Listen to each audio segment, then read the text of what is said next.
to the appointment of an inspector or inspectors to carry out such an investigation, to prepare an investigation report. Amendment 224 proposes the insertion of Section 169. This section gives inspectors comprehensive powers to assist them carrying out investigations, including powers to enter and search premises, carry out examinations and inquiries, and conduct oral hearings. Amendment 225 proposes the insertion of Section 170. This section sets out the actions to be taken by inspectors and the Complaints Committee on completion of an investigation. On completion of an investigation, the inspector must submit the investigation report to the Complaints Committee. The committee may conduct an oral hearing, if appropriate, for the purpose of observing fair procedures. If the PIP's conduct is found by the committee to constitute improper conduct, the committee must make a determination with regard to the appropriate sanction and may, if appropriate, impose a minor sanction on the PIP. When the Complaints Committee determines that the appropriate sanction is a major sanction, the matter has to be referred to the High Court. A major sanction is defined in Section 147 as the revocation or suspension of a PIP's authorisation or payment to the Insolvency Service of up to €30,000 towards the cost of the investigation. The High Court, having given all the parties an opportunity to make submissions, will impose the sanction it considers appropriate in the circumstances of the case. Amendment 226 proposed the insertion of Section 171, which provides that a PIP may appeal to the High Court against the decision of the Complaints Committee to impose a minor sanction. Amendment 227 proposed the insertion of Section 172.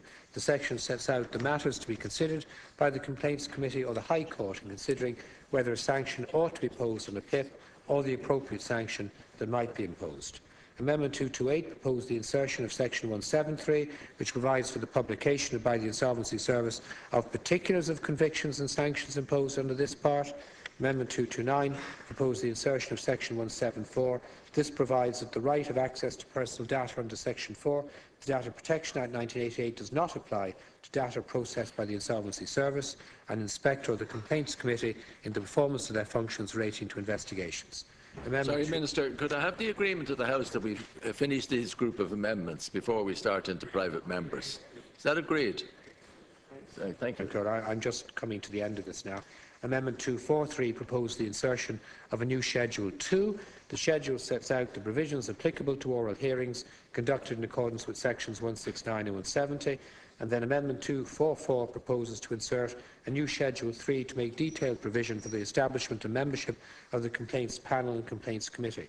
The Complaints Panel must contain at least 7 persons, all of whom must have relevant experience or knowledge. The Complaints Committee will be composed of at least 3 persons, at least one of whom must be a barrister or a solicitor. And that, I think, completes those particular amendments. Thank you, Minister. Amendment 219, is it agreed that the amendment be made? Agreed. 220 already discussed for 219. Is the amendment agreed? Agreed. Amendment 221 already discussed for 219. Is the amendment agreed? Agreed. Amendment 222 already discussed for 219. Is the amendment agreed? Amendment 223 already discussed for 219. Is the amendment agreed? Amendment 224 already discussed for 219. Is the amendment agreed to? 225 already discussed with 219. Is the amendment agreed to? 226 already discussed with 219. Is the amendment agreed to? Amendment 227 already discussed with 219. Is the amendment agreed to? 228 already discussed with 219. Is the amendment agreed to? Amendment 229 already discussed with 219. Is the amendment agreed to? Amendment 230 already discussed with 11. Is the amendment agreed to? 231 already discussed with 11. Is the amendment agreed to? Amendment 232 already discussed with 11. Is the amendment agreed to? Amendment 233 already discussed with 11. Is the amendment agreed to? 234 already discussed with 11. Is the amendment agreed to? Amendment 235 already discussed with 11. Is the amendment agreed to? 236 already discussed with 11. Is the amendment agreed to? 237. Can I just ask Sorry, yeah. On clarification. Minister, can you just clarify for us in relation to the appointment of the specialist judges to the circuit courts? Will they come from the existing complement of judiciary that we have, or will it be a new level of appointments which will come through the Judicial Appointments Advisory Board? That is, it's envisaged under the bill that the initial specialist judges will come from the existing cohort of county registrars who will be entitled to make application to be appointed as specialist judges to the Judicial Appointments Advisory Board, and the Judicial Appointments Advisory Board will be asked to recommend county registrars initially to fill the posts. It's envisaged that up to 8 appointments will initially be made. It may be that we only require 6 in the start-up phase, and that the initial appointments coming from the cohort of county registrars will ensure that there isn't additional public expenditure of any major extent incurred on the court side. County registrars have particular expertise. They'll clearly, like everyone else dealing with this legislation, require training in the legislation, how the legislation works, but they'll operate as independent specialist judges. They will still be able to do some of the court work that county registrars currently do. Ultimately, future appointments thereafter will be extended as the legislation prescribes to practising solicitors and barristers. JAB will, again, the Judicial Appointments Advisory Board will be involved in the process. The initial complement that will be appointed will come from the existing body of county registrars. Will they vacate the role as county registrars, and will there be a consequential filling of those vacancies then? Well, one of the issues that we have very well qualified county registrars around the country, and a number of them have made the case that they don't have enough work to do, which is interesting. I mean, in the context of the work and the extensive powers that they have.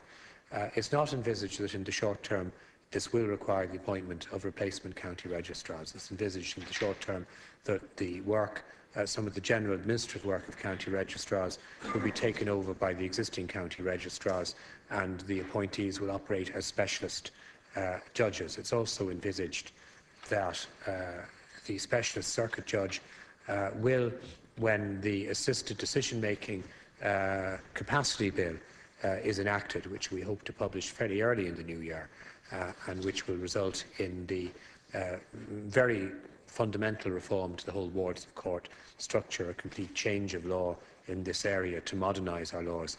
The circuit court will have a jurisdiction under that, and we would envisage that the specialist judges will also assume some jurisdiction under that particular bill as well. The purpose of this is to ensure that we have a cohort of judges who are immediately available to deal with any of the debt resolution mechanisms that have to come before them, that they're approved rapidly where approval is appropriate, where there's need for court applications, they're readily made without undue delay. It would defeat the purpose of the bill if the court aspect of this in the context of what are primarily non-judicial resolution mechanisms created undue delay in them becoming operational. And this is designed to ensure that that doesn't occur and that we don't impose an additional burden on the existing circuit court judiciary to the detriment of dealing with other areas of law. Thank you. Amendment 236 already discussed with 11 agreed to. Agreed.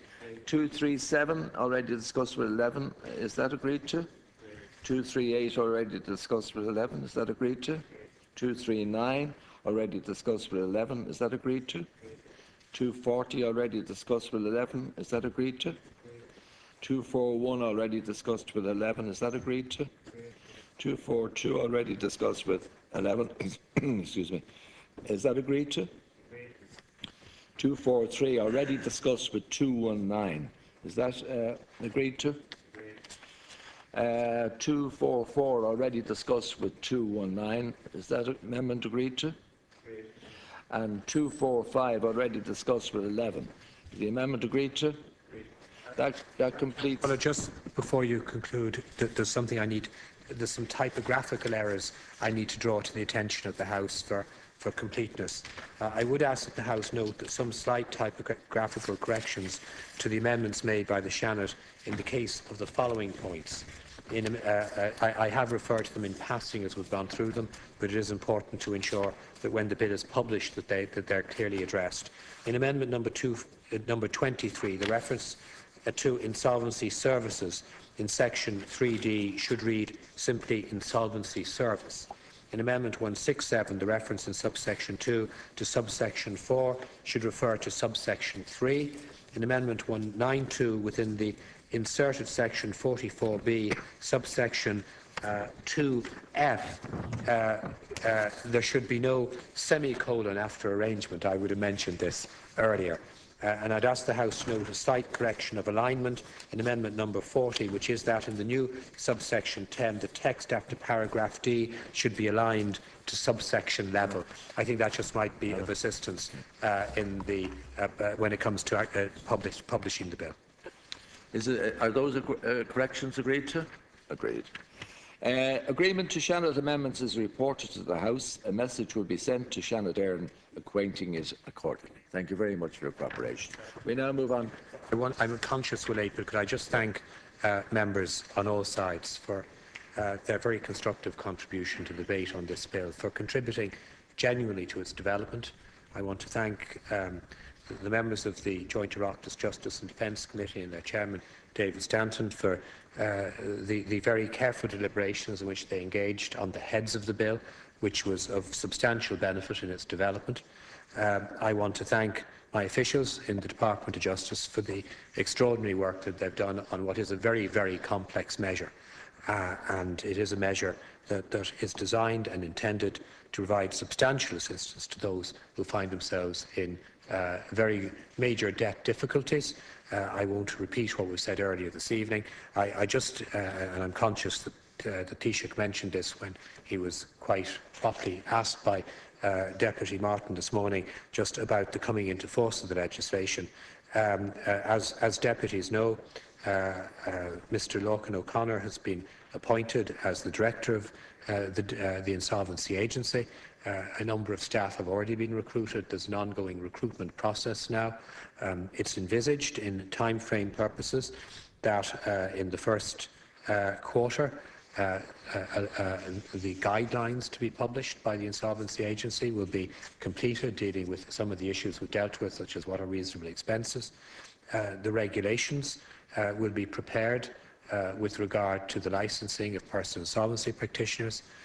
There's software being put in place for the electronic exchange of information under the legislation and for the delivery of information between personal insolvency practitioners, the Insolvency Agency and the Court Service. It's a target of the Insolvency Service to have their online website up and running by the 1st of March to provide the maximum information and guidance to the general public with regard to the mechanisms available to deal with debt resolution processes. The documentation is being prepared to be finalised as to what information you must provide. This will all be available to be filled in online. The information you must provide for a debt relief, a notice, a debt settlement arrangement, personal insolvency arrangement, and it's anticipated that personal insolvency practitioners, the licensing process after the regulations have been published will proceed to take place during the months of April and May. It's an objective to have the legislation working as rapidly as possible. The achievement, the Insolvency Service can meet their objective of being online with information and available to provide information as early as possible in March is a very, I think, helpful objective. I want to draw to the attention of members of the House, in fairness to the Insolvency Service, within a short few months following the enactment of this legislation, it will become operational. They're effectively going to, and their objective is to complete a job that it took in Northern Ireland 2 years to complete, and in the UK 3 years to complete, within a matter of months of the legislation's enactment. But I hope that the maximum information will be available to the public as early as possible. We'll be doing what we can from our department in ensuring that information is available. There's been liaison going on, of course, by the Insolvency Service with NABs and other bodies who engage in assisting individuals with debt relief.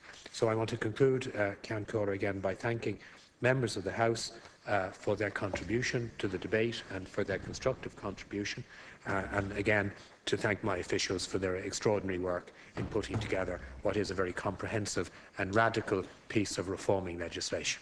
Thank you. We now move on to private members' business, which will last for 90 minutes from now. Deputy Brian Stanley is sharing time with Deputy Jonathan O'Brien, 5 minutes each. Thanks, Ceann Comhairle.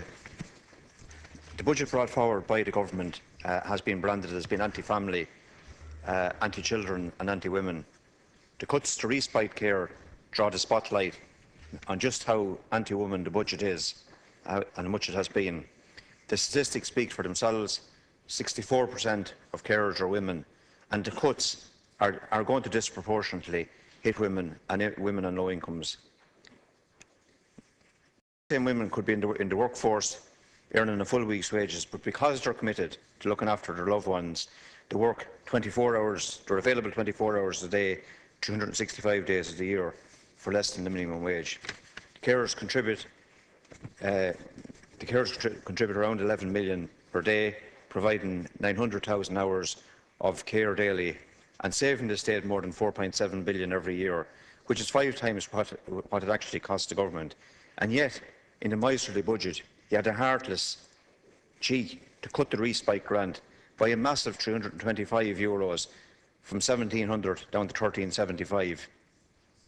The cut comes on top of a host of other cuts in the household benefit package, the imposition of the unjust family home tax and many other cuts and tax increases. The pain from these attacks will hurt the disabled and the families of carers a lot more than any of us in here. And yet those earning 200,000 will only lose €5 per week in the added PRSI. Well, where is the justice in that? Back in July of this year, Minister Kathleen Lynch launched a national carers strategy, and it was rightly seen as a positive step, and we welcomed it, a very, very positive step. In fact, at the launch, Minister Lynch said, and I quote, "The publication of this strategy sends a strong message to the carers that the government does recognise and values the selfless hard work and compassion which enhances the health and quality of life of thousands on a daily basis," unquote. And she went on to say that in the strategy, one of the main goals is to, and I quote again, "to empower carers to participate as fully as possible in the economic and social life, with the objective being to enable carers to have access to respite breaks," unquote. But yet within 5 months, we have the same minister, part of the government, cutting that very same respite grant that's so important for those carers, and which she was applauding the need for respite 5 months earlier. So the question I would put to the minister, is it political expediency or is it hypocrisy? I don't know which it is. But what I would like to do is take the opportunity to applaud and thank each and every one of the carers, the 187,000 carers in the state. Down in my own constituency, Laois Offaly, there are nearly 7,000 carers. And you've respite grant. You know, the figures are quite small, 26 million. 26 million in the context of where money is spent and where money has been cut and money has been pushed elsewhere.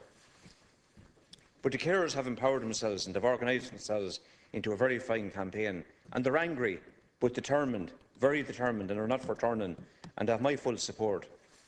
One particular case in my constituency, and the woman asked me to highlight this, where she's a full-time carer on €306 a week. And she provides full-time care for 2 uncles who are blind. One of them also has Parkinson's disease, and 2 of them have a mental disability. And can you imagine, Minister, the amount of pressure that she's under, you know, trying to provide 24/7, 12 care there. And she's rewarded with a mean like Scrooge cut like this. She asked me to highlight this, and she asked me to ask the Minister and ministers, you know, would they reconsider this? Would they reconsider it and ask you to overturn this cut She loves 1 minute. She loves her family and loves her uncles, but obviously she does need a break like everybody else. So, Minister, what you're doing here is denying her the break that she needs. You know, because the government is more concerned about not taxing the wealthy. That's the problem.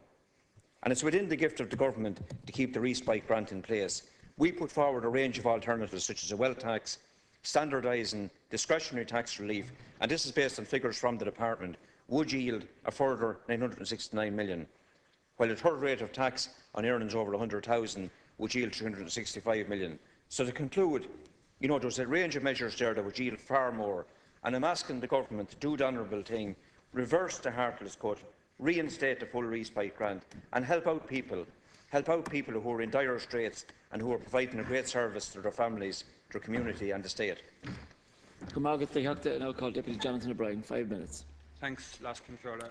I had expected to see Minister Kathleen Lynch in the benches across the way, and I was going to make an appeal to her to look inside her heart, and I was going to ask her to revisit her conscience, and then I realised it's actually Minister Hayes, and there's not much point in making an appeal to Minister Hayes to look inside his heart, because I don't know if you have one, Minister, and I don't mean that in a bad way, but I mean, like, we've seen some of the contributions from government ministers over the past week in relation to the respite care grant, in relation to carers themselves.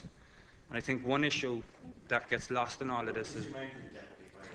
Sorry? Well, you seem to presume an awful lot. You do. Right. And if I could continue without... I make no personal remarks about you, and it's ill-befitting on you to make some remarks about me. Let's calm down a bit now. Deputy O'Brien. It's presumptuous. Presumptuous.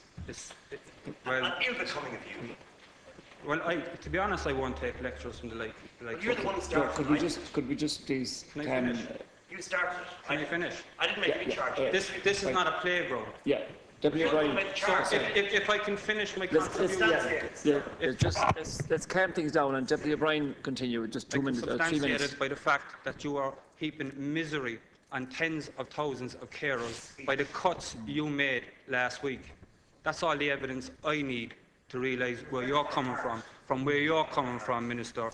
And with respect to the carers who are listening to this debate, behind every carer there is an individual who they care for. That individual has rights. I know nothing about that. Did I say you didn't? Yeah, okay. Do that. All right. Your initial remark. Yeah. Right. Okay, please, we'll continue with the debate now. Just there's very little time for contributions here now. There is no need to apologise to me or the House. The people who should be apologising to is the carers. Yeah. Okay. Yeah. Yes, well, if you just, for once, Minister, just listen to what people have to say. If you can just listen for one moment, you might actually get an understanding of what people are going through. Well, if you listen to people out there, Minister, if you listen to people out there, you wouldn't be coming in here voting respite care grants. Cuts to respite care. Let's get back to the debate. Because I know what it's like. I know. Deputy O'Brien, through the chair. Right? Please. Up to last August, my mother was a full-time carer for my father, who passed away from Morton Oran. So don't come in and tell me about what carers do. Look, we'll have to stop this No, we'll no more interruptions now, please, Deputy O'Brien. I just justified it. Yeah. Deputy, through the chair. I just justified it. You come in here and you talk about the role of carers and how in the past you have. All right. Okay. Sorry. You are a member of this government, and this government has implemented cuts which are absolutely devastating tens of thousands of families across this state. Deputy and Minister, I won't take any lectures from you coming in here about personal remarks. It'd be more your like now to go and speak to the carers whose respite care grant you have cut. Well, actually, that is even a worse reflection on you. The fact that you've gone out and you've spoken to those carers, and you claim, I presume you claim to understand them, Minister, Well, if you did understand them, then you wouldn't be proceeding with the cuts which you're implementing. Okay. Right. Okay, Deputy and Minister, please just let's continue with the debate. It's a very limited I've time. heard members of your party only today in the Senate criticising political figures for raising this issue.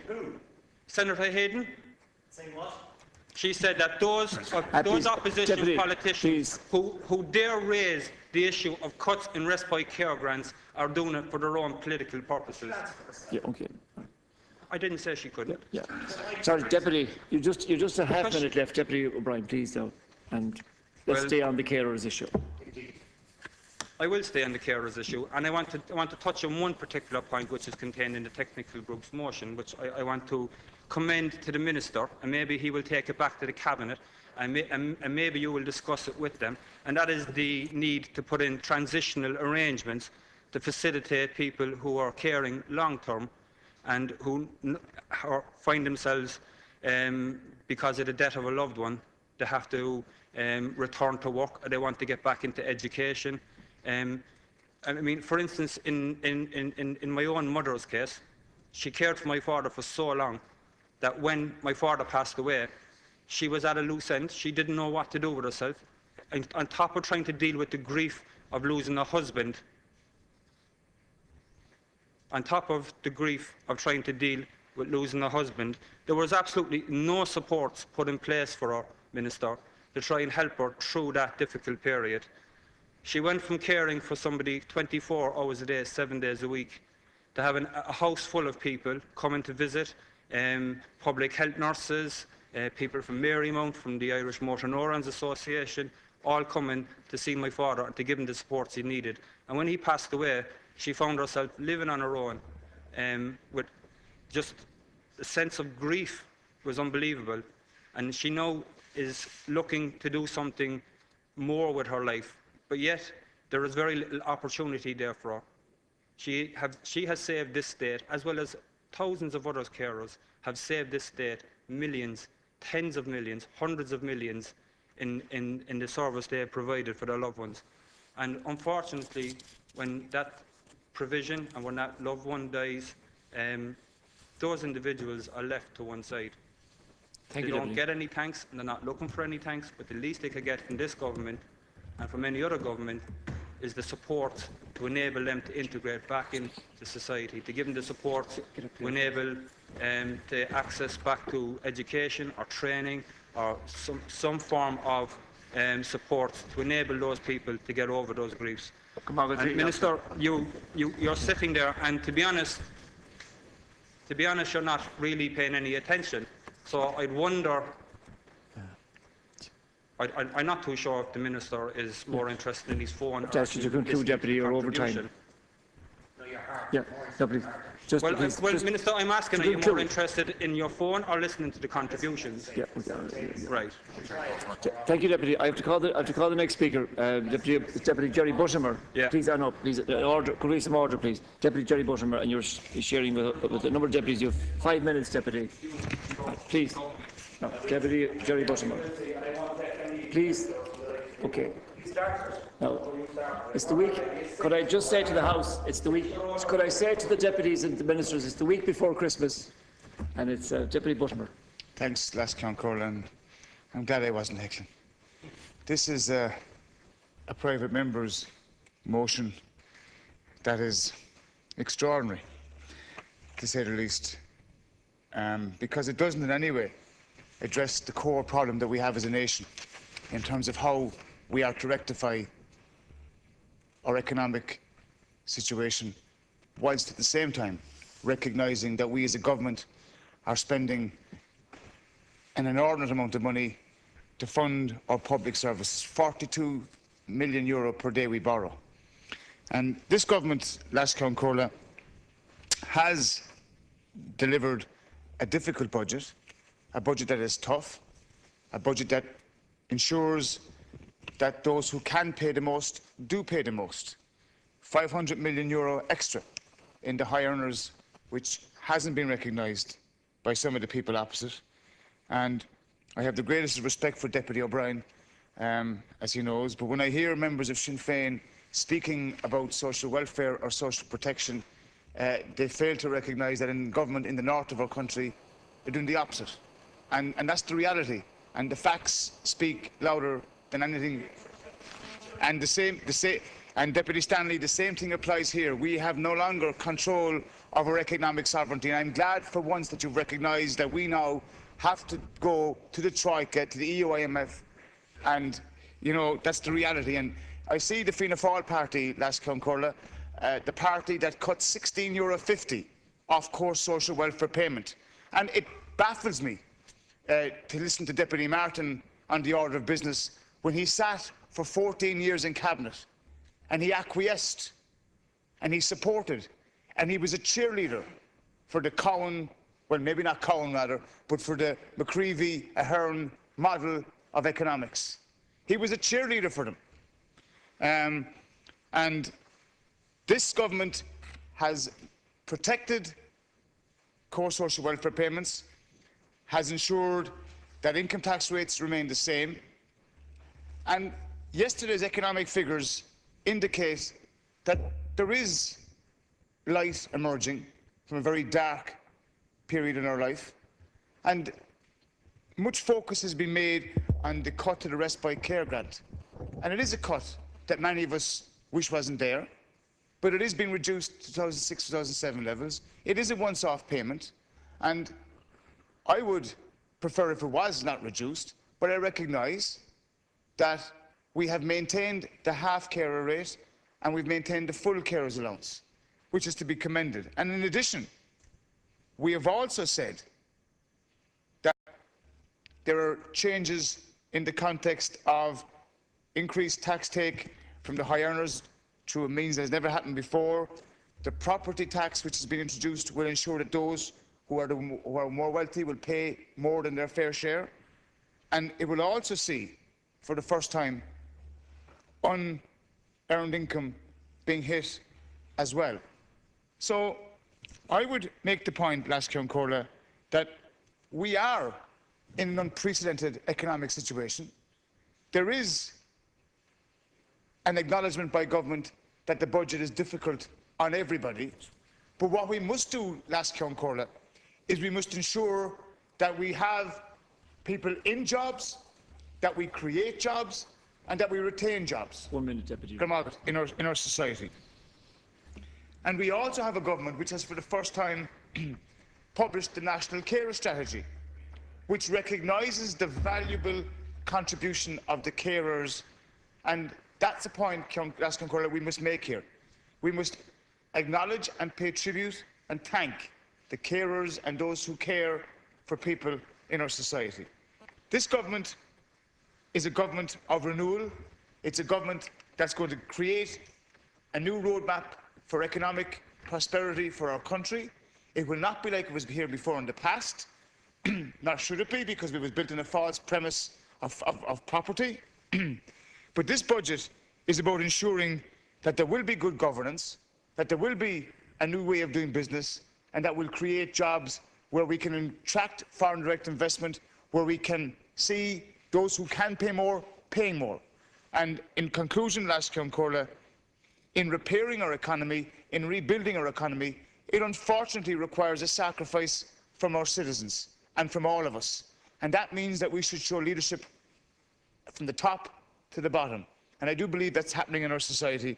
And, you know, we are still paying out, I think, nearly 40% of our budget on social protection, which is an acknowledgement that there are people whose task government has to do to protect and to support, and that is what we're doing. Concluding this sentence, this budget is about getting our country back to work, and I would much rather see people in a job working than being idle and unemployed. I now call Deputy Deputy Joe McHugh. I think is the first on the list. Followed by Deputy English, Deputy John. I welcome the opportunity of saying a few brief words on this here tonight, and obviously with the time available, I'm not going to get a great opportunity to speak at length. And I think in the context of any politically emotive debate, especially around carers, politicians are always tempted to give extreme examples in their own experience as politicians. No two examples are the same. It's very complex. It's very complex for every individual household that is dealing with the daily life and the reality of caring. But I think there is an importance around giving the extreme examples, because the examples and how we treat the extremes ultimately defines us as a society. And to cite one example in my own constituency, where I know a mother well who has a 23-year-old son who changes his nappies quite regularly during the day. It's 24/7 job, and she gets respite. She gets day services. She gets day services respite 5 days a week. And the reason why I flagged up my concern around the cut in the respite grant over the last number of days prior to the budget was actually to flag up my concern around future service reductions in the area of respite service care for people with disabilities.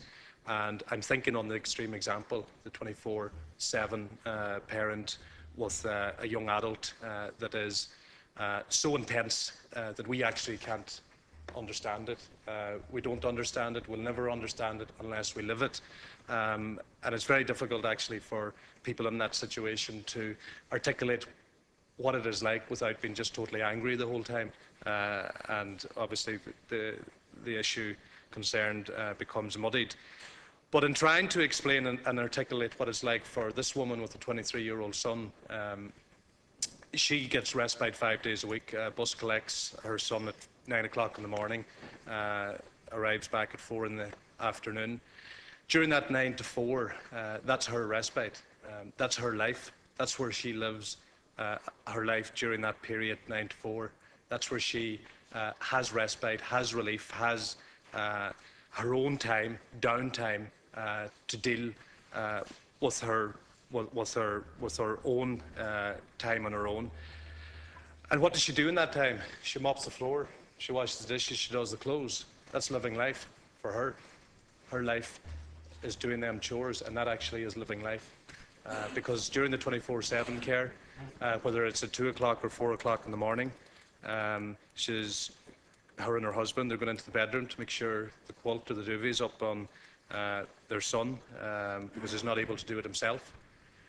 And that's, me attempting to try to get into the head of somebody and trying to describe what it's like, but it's a futile exercise for me to do that, because I don't know what it's like. I can empathise to a degree. My colleagues here in the chamber will empathise, people with children who are changing nappies on a daily basis. There is light at the end of the tunnel. At some stage, it's around 3 or 4 years of age, the nappy changing stops. But what happens, the parent of the 23-year-old, 26-year-old, 32-year-old who continually changes nappies, and their major concern is what happens when they pass away, who will change the nappies of their son or daughter. So that's a reality. Society will define, we define ourselves as a society around how we treat these individuals. And what I am saying here, and trying to articulate here, there are going to be service plan reductions within the HSE. That's already flagged up. And what I'm calling on unions, I'm calling on civic leaders, people that do have a very, very good conscience within the HSE, to look at other ways other than trying to get the 3%, 5% cuts in the service plan for people with extreme disabilities. People who require these services, parents who need these services, they're vital to them in their daily lives. So I'm calling on the unions, I'm calling on leaders within the HSE, and we're all too quick to blame the administrative end and these civil servants, and they're doing desk jobs and their jobs are protected. But at the end of the day, they're the people that are in a leadership position to define and to decide where the cuts come. And what I'm calling on them to use all resources, because the HSE, while it isn't per se an independent autonomous body from the HSE, at the end of the day it does have varying degrees of independence and autonomy, and there has to be ways around protecting the most vulnerable in society. Because at the end of the day, Las Comcorla, the way we treat the most vulnerable, the way we map out a process whereby we look after the most disadvantaged, even in an economic context, because if we did take away day services from people who are getting respite. If we take away that respite from parents, ultimately what will happen is they actually won't have the physical or mental capability to deal with them in their house on a 24/7 basis. So from an economic context, in the long run, it will cost more. Thank you, Lasky. Now call Deputy Damien English. Thanks, Lasky Hirlich. Sorry, Lasky Corla. I welcome the chance to say a few words on this whole topic and this whole debate. And in fairness to the motion put down, it covers a wide range of services and needs and desires for carers, and I respect that. And there's a lot of the motion I can hone in on and I agree with that needs to be done and we have to work on. And regardless of what happened in the budget last week and the cuts and so on, this whole area needs a serious look at investigation. And as you mentioned in your report, they're designing a tailor-made plan for nearly for each individual that needs the care and the help and supports and so on.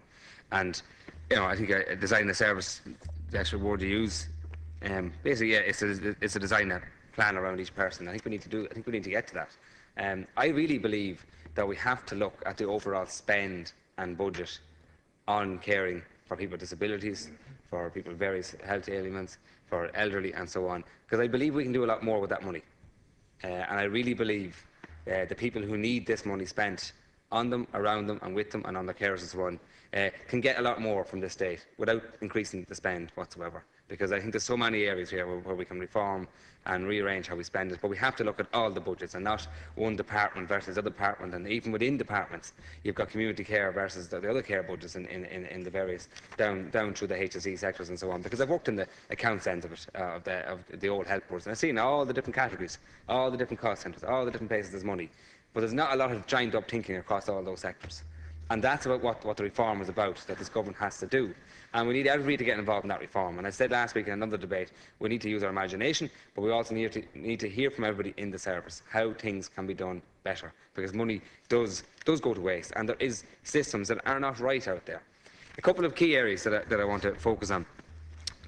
A lot of carers come down to my office to protest around the time of the budget, and I met them all. I think there was about 15 or 16 carers there, along with 15 or 16 activists from Sinn Féin who just joined in for political reasons. Pity they were there, but that's what they do. But still, we still had a chance to discuss at length with the carers. And most of those people had been through my office over the years. Whether I'm in opposition or in government, I still recognise what they do for this country, what they do for their loved ones, and what they do for, the care they give. And you could never pay them enough. Thousands wouldn't be enough for the work they do. There's no doubt about that. But it's funny, most of them talk to me about not necessarily money, but the services for their loved one. And the majority of people who've contacted me in this, and I've had hundreds, have been people with disabilities and carers who are minding them. The whole issue of care for the elderly is part of this as well, I accept that, and carers of the elderly and respite grant for them as well. But the majority are actually people who have children and loved ones, and not just when I say children, sorry, it could even be adults with a disability. And the debate around needing this respite care and all the other services, the domiciliary care allowance and so on, purely to put into the pot to buy extra for the person they're caring for. It's gone from being a respite for a needy break for the carer to actually having the resources to buy the various extra services. So the discussion is around the service for their loved one, or getting more help, or more hours of tuition for a child with autism, or getting more physiotherapy, getting more money to provide swimming lessons. All that, it's a much broader area. And that convinces me even more we have to look at this overall package. And we have to, the duty's on us all here, even with tough budgets, to find ways to get the people the services they need. The respite care, I firmly believe, needs to be dealt with through community services and back with the HSE, where they do provide respite care to some. Just 1 minute, Deputy. Yes, but it doesn't cover everybody. So we have to completely rethink how we do this, and we have to do it very fast. I accept this cut is very, very harsh on people, and it's going to put them under great difficulty. But I do believe we can move fast to close that gap. And I did give a commitment to those people that I would work on that issue, that we would rearrange how we do things here to make sure we make up the difference in the money. Because the respite has got so expensive as well over the last number of years. And it shouldn't be that expensive, and the support you need. But it's the overall package, and it's the services you need. And a couple of key things that come out to me here is we don't listen probably to the parent or the carer enough. There's not enough common sense built into our systems and governance. That's built up over a long period of years, and we have to bring back common sense. And common sense can be when you make a decision on a carer's allowance, not in 2 years, not in a year, but in a reasonable time frame. Did you make a decision on domiciliary care allowance in a reasonable time frame? 12 weeks, I believe, is a target. Maybe it's not realistic in the current climate, but 2 years is certainly not good enough. And 1 year and 6 months is not good enough either. So we have to come up with a solution here. And there's plenty of staff working across the public sector who I believe, if need be, need to be switched over to the areas where there's backlogs, be it medical cards, be it domiciliary care allowance, carers allowances, whatever it is. It is not good enough that a carer who has enough problems and enough of their time took up with what they're doing to have to worry and spend more time worrying and chasing paperwork and filling in forms to get the help they need. I've said it before in opposition, I'll say it again in government. We have to get to a place that's just one place you go to. If you're a carer, if you've got a child with a disability, you go to one place. And that place helps you access all the services and all the help you need. And that place will fight for you. But be that your care manager or whatever it is, that's what we need to do. We've done it today for small businesses, that we've set out that you go to one place to deal with nearly 50 or 60 various licences and requirements. The same thing needs to be done when it comes to people who need help from the state to help raise and mind their loved one. We have a duty here to do a lot more, and it's not just about money. It's about reform our systems and get them right. And I hopefully, this debate will feed on to that we will get there, and we'll keep focused on this issue as well. Thank you, Deputy. Just to say that there are 30 minutes left between Deputy Doherty and Deputy Collins, so 8 and 5 be okay, can I suggest? Yeah, Deputy Doherty. As Cancurla, Ireland's 161,000 family carers play a vital role in our health and community care sectors. Carers contribute around €11 million every day, providing 900,000 hours of care daily and saving the state more than €4.7 billion every year. The recent 2011 census have found that we have an increase of 16% of carers since 2006. They put in an estimated 3.5 million hours every week, saving the state €2.1 billion per annum. But all we know is about but we all know it is about much more than just that. They are our invisible army. I have to say, and I try to be positive most of the time, I have found it a little disingenuous that some members of the opposition over the recent weeks have presented themselves as having a monopoly on caring. I don't think there isn't a person in this House that isn't affected in some way, shape or form by somebody they know or that they love or that they care about themselves by the issues that have been raised recently with regard to budget cuts. I want to say for the record that we need to remember that it was the previous government who scrapped the National Carers Strategy in 2009. In July of this year, it was this government that kept its commitment and published the National Carers Strategy, signalling the government's commitment to recognising and respecting carers as key care partners and to responding to their needs across a number of policy areas. This strategy complements reforms occurring or being considered in community care across the aged care, disability, mental health, primary health care and our hospital systems. The Carers Association welcomed the publication of the strategy as an important first step and noted that it is the first time that a government has recognised the carers are key players and providers in our health system. Kathleen Lynch said recently that she hopes carers will now be recognised, supported and empowered. And as a result of the strategy, which says that the value and contribution of carers should be recognised and that their inclusion in decisions relating to the person that they are caring for should be promoted. Caring touches or will touch every family in Ireland. So I'd like for sufficient supports to be in place to enable carers to have lives of their own alongside caring. Many carers feel very strongly about their contribution to society, which they feel is still underestimated and unrecognised. Instead of being supported, they often find that their needs are overlooked, that they have to fight to get the support, or that supports available are insufficient or of poor quality. Carers say that caring can be very rewarding, giving relatives the best care possible, giving back to relatives and close friends who have provided care for them themselves, giving them a strong sense of family, community and friendship. However, the costs of them are considerable. 1 in 5 carers give up work to care. Carers are twice as likely to suffer from ill health, and those that are not providing care, and many struggle to meet ends. We have a duty of care to support our carers in managing their physical, mental and emotional health, as well as their well-being. Through the provision of adequate information, training and services, I believe they should be empowered to participate as fully as possible in economic and social life. This means that as a society we need to think differently about how care is provided. and about how we support families who decide to provide that care. Just as increased participation of women in the labour market led to more and better provision of childcare, so care services should be and must be seen as an enabler as our population ages. This government has pledged to strengthen awareness about the role of carers and recognise their needs through income supports. The strategy also commits to supporting the development of supports and services and to protect the physical, mental and emotional well-being of carers. It aims to provide better training and access to the labour markets for carers and also give them access to respite grants. Or rates, apologies. I want to finish by just saying that the role of care organisations and the voluntary sector is universally highly praised. We need to recognise the importance of building the capacity of the voluntary sector and the potential benefits of care representative organisations, combining their efforts to ensure that the views of carers are communicated more effectively at a national level. A major challenge for the future is how to enable people to balance care and their other responsibilities, including work.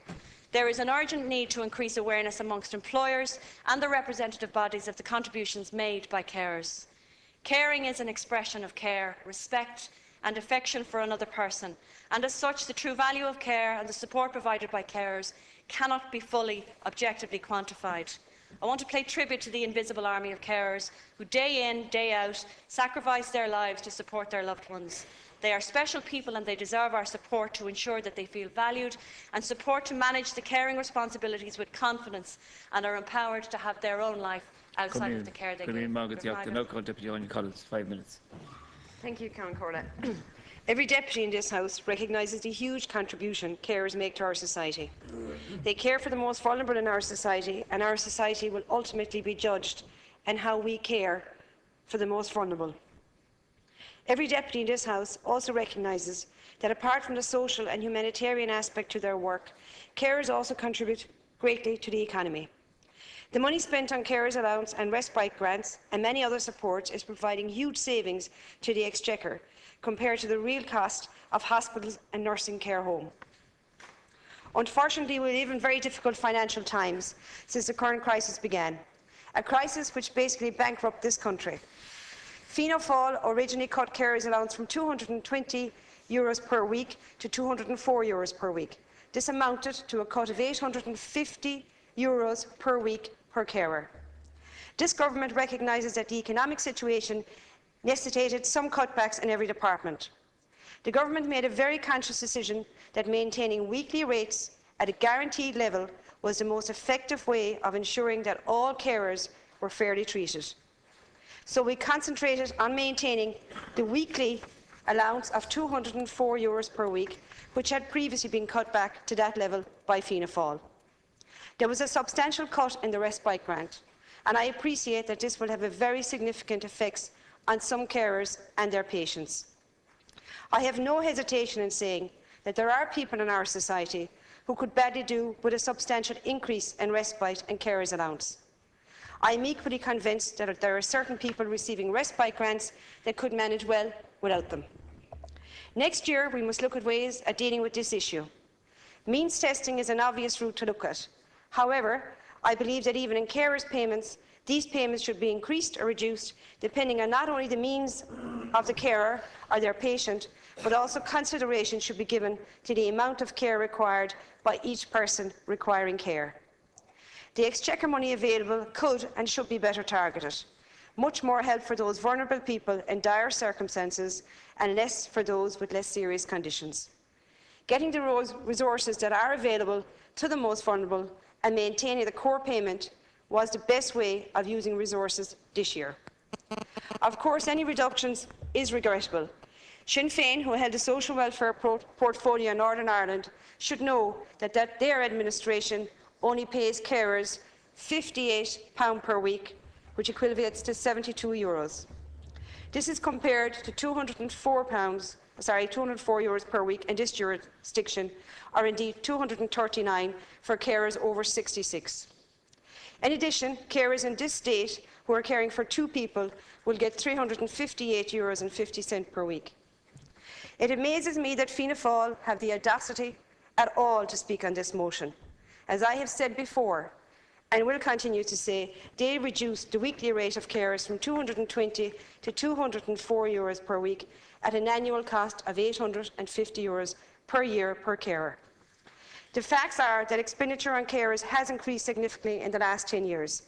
The estimated expenditure on carers in 2012 is over €771 million. There are over 51,000 people receiving carers allowance. 22,000 of these are getting a half-rate carers allowance, in addition to another social welfare payment at an annual cost of €90 million. Just 1 minute, Deputy. As a result of all of this, expenditure on the carers allowance scheme has increased over the last 10 years by 220%. This is not about political pine scoring. Most people in this House regret any reductions that are made that affect vulnerable people. We as a government must strive in coming years to ensure that whatever money is available is spent properly and fairly targeted. Summary assessments of claims must be carried out. This will inevitably lead to further reductions for some, but it will also allow the Minister to greatly increase allowances for those carers and patients in the most serious medical and financial need. We have a duty in government to use our scarce resources more efficiently and effectively to ensure that substantial care for the most vulnerable in our society. I now call Deputy Thomas Pringle, sharing with Deputies Shane Ross, Deputies Ross, Flanagan, McGrath, Healy and Fleming. 5 minutes each, Deputy. Thank you, Lascan Corla. I would like to take this opportunity to congratulate Deputy Halligan for putting forward this motion on behalf of the technical group. It is also timely that this should be discussed now after the debate about the cut in the respite care grant last week. The motion provides for supports both on income and others that would recognise carers and show clearly that we as a state and a society value them and the work that they do. It has been widely stated in the House the contribution that carers make in this state, but I think it is worth saying it again. Carers save this state over €4 billion annually, and the expenditure of €771 million in supports pales into insignificance against this saving. The government amendment last night starts off by crowing about the government's view that the financial supports provided in Ireland are far greater than anything else in Europe. Wow, that is a great comfort for carers. The reason that they may be the highest in Europe is that successive governments have refused to provide any services worth talking about for citizens in need of care. Governments have decided that the easier option is to provide money to carers rather than providing support for patients, and the reason is explained when we see the savings the state gets from the care that carers provide. The Minister then goes on to say that the respite care grant is higher now than it was in 2002. Well, that is really something to be proud of. Over 10 years on, carers should be able to expect that the grant would recognise the increased costs that they face and the fact that the grant goes to providing much-needed resources for their loved one. It is telling that only 5,000 of the 76,000 people in receipt of the grant are not receiving another carer's payment. I think this shows that the grant is an income support and should not have been cut in such a callous way. The Minister also states that our budgetary challenges did not preclude the publication of a strategy, the National Carers Strategy. It is good to know that the government can still produce reports in these difficult times. The vision statement of the strategy is worth reading out here. Carers will be recognised and respected as key care partners. They will be supported to maintain their own health and well-being and to care with confidence. They will be empowered to participate as fully as possible in economic and social life. Apart from the fact that there is a complete lack of any concrete commitments in the strategy that could be seen as clear deliverables, the vision statement itself shows that the strategy will fail and is failing carers. There are not many carers in our society that feel recognised and respected. Where was the consultation with carers about their needs in the run-up to this budget? They will be supported to maintain their own health and well-being. How does that square with cutting the respite care grant? Yesterday on the radio I listened to a woman that returned from England to look after her mother and cannot get any support because of the habitual residence condition, and they both have to live on less than €200 per week. Surely this will affect their health and well-being, having to survive on so little and fight a bureaucracy that will not respond to their clear needs. One of the national goals of the carers strategy is to provide for the training needs of carers. Now, the Minister really had to search to find this one. Clutching at straws, she's gone back to 2008 to find some evidence of support for training. Citing the dormant accounts funding allocation of €1.8 million for training, one group actually received €10,000 to train carers, almost 5 years ago now. How a minister can even think about putting that into her contribution defies belief, in my view. Thank you. We are then treated to a lecture about how the markets are determining our policy, and we need to placate them in order to get back in. To imply that it is in response to the markets that the government have no option but to do what they are doing is disingenuous in the extreme.